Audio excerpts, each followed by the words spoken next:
بسم اللہ الرحمن الرحیم۔ ناظرین، شب معراج کی حقیقت، 1000 روزے کا ثواب، کیا یہ بات ثابت ہے؟ اس گفتگو پر ہم آج بات کریں گے۔ شب معراج کی رات جاگنا اور اگلے دن روزہ رکھنا منع ہے۔ آج کا یہ بیان ضرور سن لیں۔ ناظرین، معراج کا واقعہ اللہ تبارک و تعالیٰ کی قدرت کی نشانیوں میں سے ایک نشانی ہے، جو پلک جھپکتے ہی بظاہر پیش آیا، لیکن حقیقت میں اس میں کتنا وقت لگا، یہ اللہ تبارک و تعالیٰ اور اس کے رسول صلی اللہ علیہ وآلہ وسلم بہتر جانتے ہیں۔ اللہ تعالیٰ نے اس واقعے میں اپنے پیارے پیغمبر حضرت محمد صلی اللہ علیہ وآلہ وسلم کو اپنی پوری طاقت اور قدرت کے نظارے کرائے۔ واقعہ معراج نبوت کے 10ویں سال اور مدینہ ہجرت سے 1 سال پہلے مکہ میں پیش آیا۔ رجب کی 27ویں رات ہے۔ اللہ تعالیٰ فرشتوں سے فرماتا ہے، اے فرشتوں، آج کی رات جنت کو بہترین لباس اور زیوروں سے سجاؤ، میری تابع داری کا تاج اپنے سر پر باندھ لو۔ اے جبرائیل، میرا یہ پیغام میکائیل کو سنا دو، رزق بانٹنے کا کام تھوڑی دیر روک دے۔ اسرافیل سے کہہ دو کہ وہ سور پھونکنے کا ارادہ کچھ دیر کے لیے ٹال دے۔ اسرائیل سے کہہ دو کہ کچھ دیر کے لیے روحیں نکالنے سے ہاتھ روک لے۔ رضوان سے کہہ دو کہ وہ جنت کے درجے ٹھیک کریں۔ مالک سے کہہ دو کہ دوزخ کو تالا لگا دے۔ قبر میں جتنے لوگ ہیں انہیں سب سے عذاب ختم کر دیا جائے۔ آج کی رات شب معراج ہے۔ میرے محبوب حضرت محمد مصطفیٰ صلی اللہ علیہ وآلہ وسلم کے استقبال کے لیے تیار ہو جاؤ۔ پلک جھپکتے ہی اوپر کی دنیا کا نقشہ بدل جاتا ہے۔ اللہ کا حکم ہوا، اے جبرائیل، اپنے ساتھ 70,000 فرشتے لے جاؤ۔ اللہ کا حکم سن کر جبرائیل علیہ السلام سواری لینے جنت میں جاتے ہیں، اور آپ نے ایسی سواری چنی جو آج تک کسی بڑے بادشاہ کو بھی نہ ملی ہوگی۔ ملنا تو دور کی بات ہے کہ کسی نے دیکھی تک نہ ہوگی، اور دیکھنا تو دور کی بات ہے کسی نے سوچی تک نہ ہوگی۔ اس سواری کا نام براق ہے۔ کتابوں میں لکھا ہے کہ نبی کریم صلی اللہ علیہ وآلہ وسلم سے پہلے براق پر کوئی سوار نہیں ہوا۔ رجب کی 27ویں رات کس قدر پیاری رات ہے۔ آسمان بالکل صاف ہے، فضاؤں میں عجیب سا سکون ہے۔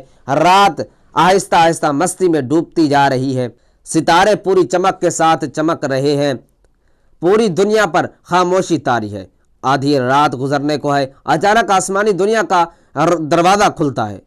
روشنی اور نور کے جلوے سمیٹے حضرت جبرائیل علیہ السلام فرشتوں کے جھرمٹ میں جنتی براق لے کر آسمان سے اتر کر حضرت ام ہانی کے گھر تشریف لاتے ہیں، جہاں نبیوں کے چاند حضرت محمد مصطفیٰ صلی اللہ علیہ وآلہ وسلم سو رہے ہیں۔ آنکھیں بند ہیں، دل جاگ رہا ہے۔ حضرت جبرائیل علیہ السلام ہاتھ باندھ کر کھڑے ہیں اور سوچ رہے ہیں کہ اگر آواز دے کر جگایا تو بے ادبی ہو جائے گی۔ پریشان ہے کہ معراج کے دولہا کو کیسے جگایا جائے۔ اس وقت اللہ کا حکم ہوتا ہے، اے جبرائیل، میرے محبوب کے قدموں کو چوم لو تاکہ تمہارے ہونٹوں کی ٹھنڈک سے میرے محبوب کی آنکھ کھل جائے۔ اسی دن کے لیے میں نے تمہیں کافور سے پیدا کیا تھا۔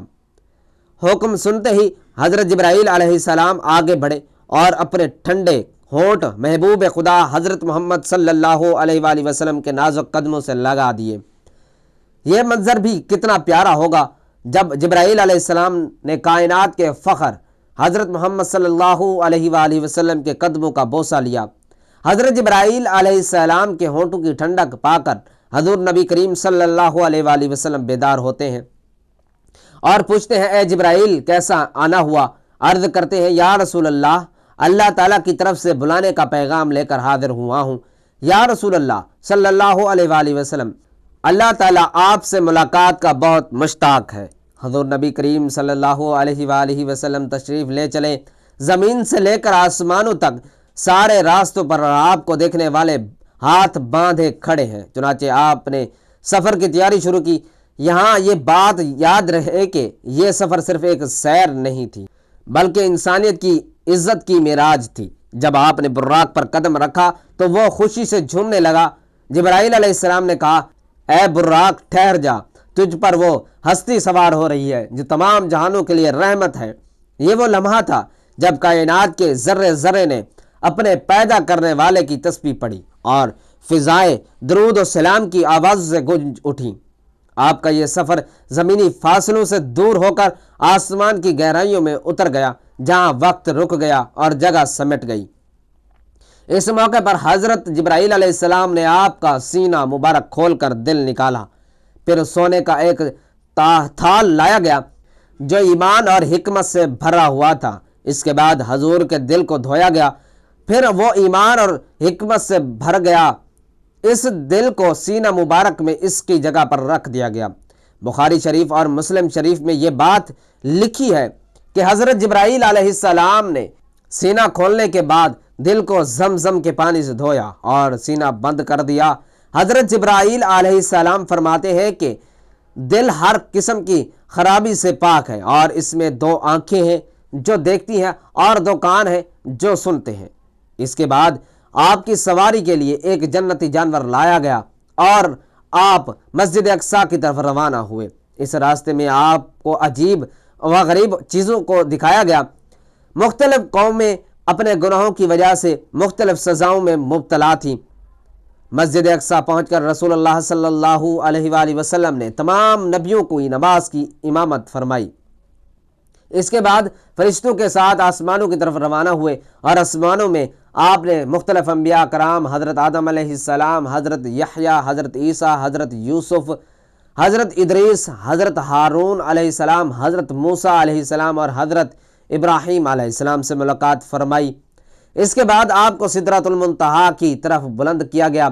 اس جگہ پر آپ نے جبرائیل امین کو ان کی اصلی صورت میں دیکھا اور اللہ کی روشنیوں اور تجلیوں کا مشاہدہ کیا۔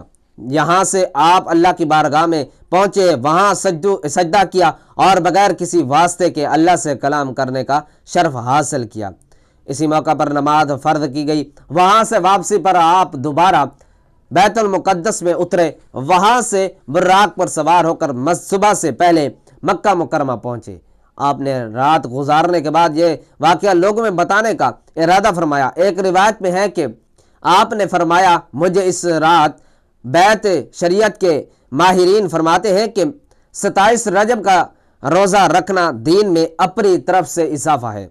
مفتیان کرام فرماتے ہیں کہ اس روزے کا جو ثواب 1000 روزوں کے برابر بتایا جاتا ہے، اس کی کوئی حقیقت نہیں ہے۔ دین کی بنیاد جذبات پر نہیں بلکہ پکی دلیل پر ہے۔ اللہ کے رسول صلی اللہ علیہ وآلہ وسلم سے محبت کا تقاضا یہ ہے کہ ہم اسی طریقے پر چلیں جو آپ صلی اللہ علیہ وآلہ وسلم اور آپ کے صحابہ نے سکھایا۔ اگر اس رات کے جاگنے میں کوئی خاص فضیلت ہوتی تو صحابہ اسے کبھی نہ چھوڑتے۔ آج کل سوشل میڈیا پر من گھڑت باتیں پھیلائی جاتی ہیں۔ ہمیں چاہیے کہ اپنی عبادتوں کو رسم و رواج سے پاک رکھیں اور صرف ان کاموں پر توجہ دیں جو قرآن و سنت سے ثابت ہے۔ یاد رکھیں کہ اللہ کے ہاں وہی عمل قبول ہوتا ہے جو سنت کے مطابق ہو۔ فضیلت کے نام پر نئی چیزیں نکالنا ایمان کے لیے خطرناک ہے۔ ماہ رجب اسلامی مہینوں میں سے ایک اہم مہینہ ہے۔ اسے حرام مہینہ بھی کہا جاتا ہے، جس میں جنگ و فساد سے پرہیز کی تلقین کی گئی ہے۔ قرآن میں اس کا ذکر براہ راست نہیں آیا، لیکن تاریخ اور سنت سے معلوم ہوتا ہے کہ اس مہینے کی فضیلت واضح ہے۔ بعض لوگ یہ کہتے ہیں کہ ماہ رجب کے روزے رمضان کے برابر یا ہزاروں نفل روزوں کی برابر ثواب دیتے ہیں۔ اس بات کا حوالہ اکثر ضعیف یا غیر مستند احادیث سے دیا جاتا ہے۔ اہل سنت کے اکثر محدثین نے یہ بات مستند نہیں تسلیم کی۔ صحیح احادیث میں ماہ رجب کے روزے رکھنے کی کوئی خاص فرضیت یا ایسا اجر نہیں بتایا گیا جو رمضان کے برابر یا ہزاروں روزوں کے برابر ہو۔ صرف نفل روزے کی عمومی ثواب کا ذکر ہے، اور یہ اجر اللہ کے فضل پر منحصر ہے۔ امام بخاری، امام مسلم اور دیگر صحیح احادیث کے مجموعوں میں ماہ رجب کے روزے کے بارے میں کوئی روایات ایسی موجود نہیں جو ایک روزے کے 1000 روزوں کے برابر ثواب دینے کی بات کہتی ہو۔ لہذا یہ دعویٰ جھوٹ یا گھڑی ہوئی روایت کے زمرے میں آتا ہے۔ ماہ رجب میں نفل روزے رکھنا جائز اور مستحب ہیں، مگر ان کی فضیلت اتنی نہیں جتنی بعض لوگ بیان کرتے ہیں۔ اصل مقصد اللہ کی رضا کے لیے عبادت اور تقوی حاصل کرنا ہے، نہ کہ مبالغہ آمیز اجر کے لیے۔ اہل سنت کے علماء کا موقف ہے کہ نفل عبادت کا ثواب اللہ کی مرضی اور فضل سے بڑھتا ہے، اور مخصوص اعداد و شمار کا دعویٰ بغیر صحیح سند کے نہیں کیا جا سکتا۔ اس لیے جو لوگ یہ کہتے ہیں کہ رجب کا روزہ 1000 روزوں کے برابر ہے، وہ غلط معلومات پھیلاتے ہیں۔ نتیجہ یہ ہے کہ ماہ رجب کے روزے رکھنا مستحب ہے اور فضیلت کا ذریعہ ہے، مگر اس کے بارے میں مبالغہ آمیز دعوے جھوٹے ہیں۔ عبادت کا اصل مقصد اللہ کی قربت اور تقوی حاصل کرنا ہے، نہ کہ مبہم اور غیر مسترد اعداد کے ثواب کا یقین کرنا۔ اس لیے اپنی نمازوں کی فکر کریں، اپنے اخلاق کو بہتر بنائیں اور سنت نبوی کو زندگی کا حصہ بنائیں تاکہ قیامت کے دن ہم سرخ رو ہو سکیں۔ اصل بندگی یہ نہیں کہ ہم اپنی مرضی کی تاریخیں بنائیں، اصل بندگی یہ ہے کہ ہر لمحہ اللہ کی یاد میں گزاریں۔ معراج کا اصل سبق نماز کی پابندی ہے۔ ہمیں چاہیے کہ اپنی زندگی کا حساب کریں اور سنی سنائی باتوں سے بچیں۔ اللہ ہمیں حق سمجھنے اور اس پر عمل کرنے کی توفیق عطا فرمائے۔ ناظرین، کمنٹ باکس میں اللہ تعالیٰ کے ناموں میں سے ایک نام ضرور لکھیں، ویڈیو کو لائک اور شیئر کریں، چینل کو سبسکرائب کریں۔ اگلی ویڈیو تک کے لیے اجازت دیجیے، اللہ حافظ۔